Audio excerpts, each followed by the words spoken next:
So மக்களை பார்த்துக்கங்க, ஃபுல்லாக ஷார்ட் சர்க்யூட் ஆகி தெரியுதா, ஷார்ட் சர்க்யூட் ஆகி லைன் அப்படியே இந்த நேரம் வந்து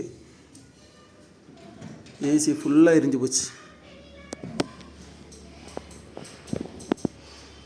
ஸோ அதனால் எலக்ட்ரிக்கல் லைனில் கொஞ்சம் கவனமாகவே இருக்குது எல்லோரும்.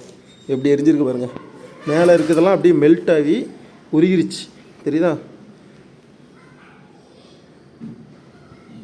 ஃப்ரண்ட் பேனல் டிஸ்பிளே எல்லாம் காலி, ஸ்டெபிளைசரும் கம்ப்ளீட்டாக உருகிட்டு.